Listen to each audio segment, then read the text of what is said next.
मित्रांनो, हे आहे सराटी अंतरवली या गावातील घटना. ज्या घटनेमध्ये मराठा समाजावर लाठीचार कोणी केला, तुम्ही ह्या व्हिडिओमध्ये संपूर्ण बघू शकता. मित्रांनो, आता ही घटना घडून जवळजवळ 7 ते 8 महिने पूर्ण होत आहे आणि या घटनेमध्ये मराठा समाजातील माता, भगिनी आणि बंधू या सर्व मराठा बांधवावर लाठीचार्ज झाला. मित्रांनो, खूप लाजिरवाणी आणि किळसवाणी ही गोष्ट महाराष्ट्रात घडली. मित्रांनो, बुलेटच्या म्हणजे गोळ्या फायरसुद्धा केलेल्या आहे. ह्या माताचं तुम्ही डोकं बघू शकता. हे डोकं पूर्ण चिरफाड झालेलं आहे. मित्रांनो, इतका भयानक दृश्य या लाठीचार्ज आणि सराटी अंतरवाली या ठिकाणी शांतता प्रिय चालत असलेला जे आंदोलन, त्याला वेगळा मार्ग देण्याचं काम ह्या सरकारमधील लोकांनी केलं. आणि काल परवा मनोजदादा जरांगे पाटील यांनी देवेंद्र फडणवीस यांना शिव्या दिल्या असं वाक्य पुढं आलं आणि तिथून पुढं महाराष्ट्रातील राजकारणी, आमदार, खासदार सर्वांनी बोलणे सुरू केले आणि मनोजदादा जरांगे पाटील यांच्या विरोधात SIT चौकशी करा असं सर्वजण म्हणतात. पण मनोजदादा जरांगे पाटील का भडकले हा प्रश्न सर्वांना पडला. शिव्या का घातल्या हा प्रश्न सर्वांना पडला. तर मित्रांनो, 60 ते 70 वर्ष आरक्षणाचा लढा अंतिम टप्प्यात असताना आरक्षणाची मागणी मराठा समाजासाठी खरोखरच चिंताजनक बाब आहे. 60 ते 70 वर्षामध्ये मराठा समाजाची एवढी मोठी नुकसान भरपाई भरून काढणे म्हणजे आरक्षण न भेटण्यासारखे आहे असे मराठा समाजाला वाटत होते. आरक्षण भेटले का? भेटले तर कशा पद्धतीने भेटले, कधी भेटले, अशा शंका कुशंका मराठा समाजामध्ये होत्या. अशातच मराठा समाजाने पाटील सामाजिक चळवळीमधील कार्यकर्ता, एक छत्रपती शिवरायांचा मावळा मराठ्यांसाठी उभा राहिला. त्यांनी मागील 6 महिन्यापासून सतत आंदोलन केले.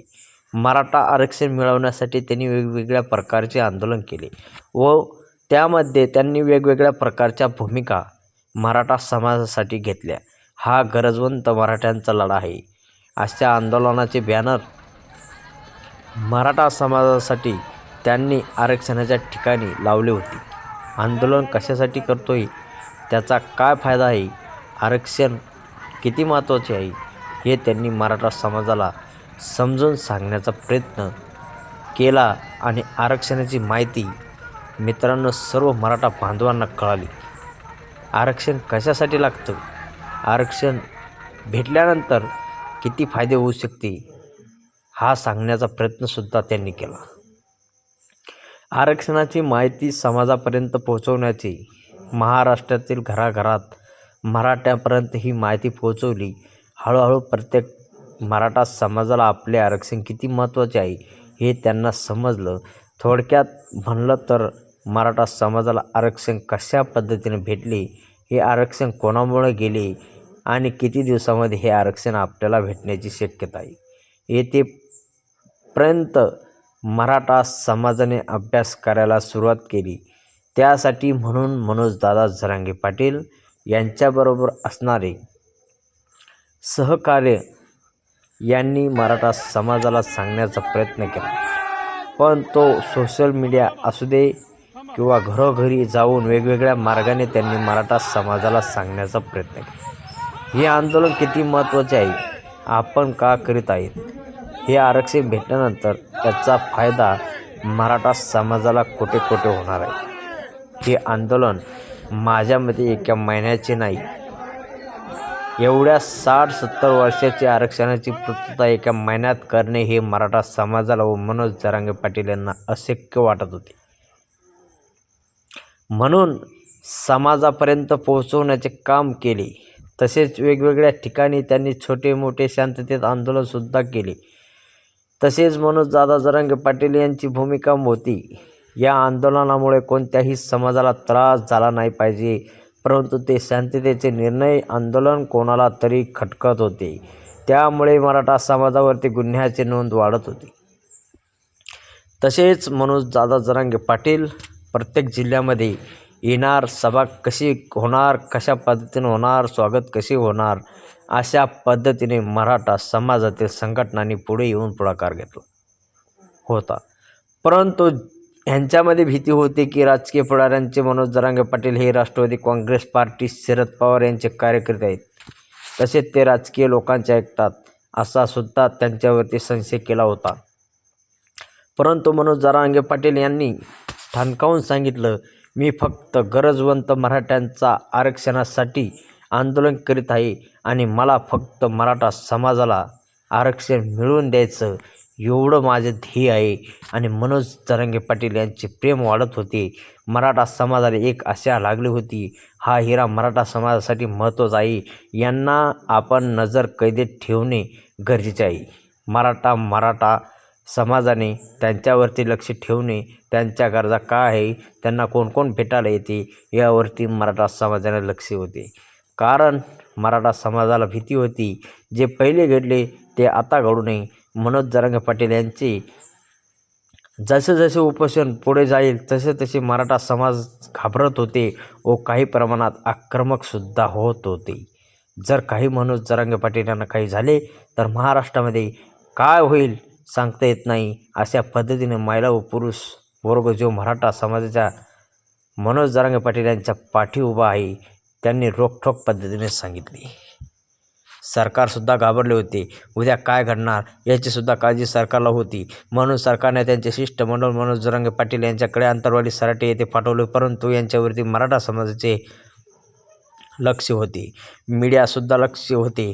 यामध्ये मीडियांचे काम एकच होते की मनोज जरांगे पाटील यांनी उपोषण जागेवर राज्य सरकारचे शिष्टमंडळ यांच्याशी चर्चा काय करते सुरुवात केली व आपापल्या मागण्या काय आहे, समाजाला काय पाहिजे, कधीपर्यंत पाहिजे, किती दिवसात पूर्ण करणार, त्यासाठी पुरावे काय आहे, अशा पद्धतीने मराठा समाजाला आरक्षण मिळाले. आणि हे सगळे समजून मनोजदादा जरांगे पाटील यांनी सरकारला, सरकारच्या समिती असू दे, त्यांना समजून सांगितले व आरक्षण नाही मिळाल्यामुळे त्यांचा परिणाम मराठा समाजावर कसा होत आहे हे सुद्धा त्यांनी समजून सांगितले. आणि आम्ही कोणत्या प्रकारच्या आरक्षणाची मागणी करत आहोत हे त्यांनी सुद्धा सांगितले. कुणबी व मराठा कसा एक आहे हे सुद्धा समजून सांगितले. गॅजेटचा सोर्स वापरला हे मराठा समाजासाठी महत्त्वाचे आहे. तसेच वेगवेगळ्या पुरावेसुद्धा त्यांनी शासनासमोर सादर केले. या घटनेच्या अगोदर सराटीमध्ये आंदोलन चिरडण्याचा प्रयत्न कसा होईल हे सरकारमार्फत घडत होतं आणि सोशल मीडियावरती हे सगळं करण्याचं काम शरद पवार साहेब हे जबाबदार आहे असं टाकण्यात आलं. प्रतिक्रिया येत होते. सरकारमधील आमदार तसेच मंत्री छगन भुजबळ मराठा समाजाला वेगळे आरक्षण देण्यात यावे व त्यांची टीका मनोज जरांगे पाटील यांच्यावर चालूच होती. उपमुख्यमंत्री अजित पवार हे तर गप्पच होते. मुख्यमंत्री एकनाथ शिंदे यांची भूमिकासुद्धा मराठा समाजाला आरक्षण वेगळेच देण्याची होती. मुख्यमंत्री देवेंद्र फडणवीस उपमुख्यमंत्री हे सुद्धा मराठा समाजाला वेगळे आरक्षण देण्यात यावे. गोपीचंद पडळकर, नारायण राणे आणि इत्यादी यांच्याकडून सतत मनोज जरांगे पाटील यांच्याबद्दल वेगवेगळ्या मार्फत टीका होत होती. आंदोलन काय आहे 2 दिवसाचे असेल असे त्यांना वाटले होते, परंतु असे झाले नाही.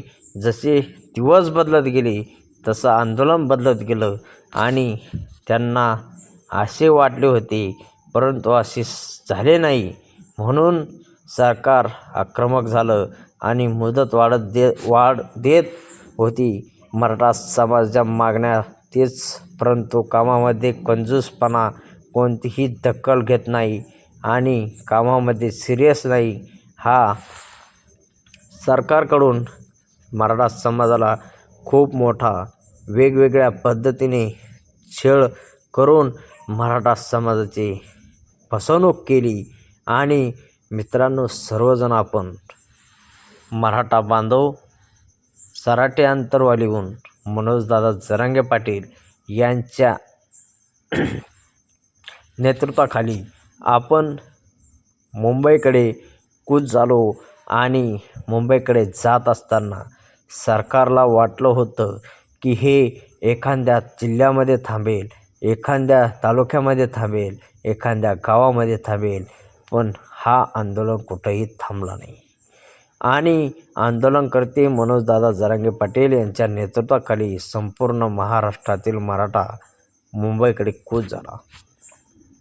आपल्या खाण्यापिण्याची सर्व सोय मराठा समाजाने स्वतः केली.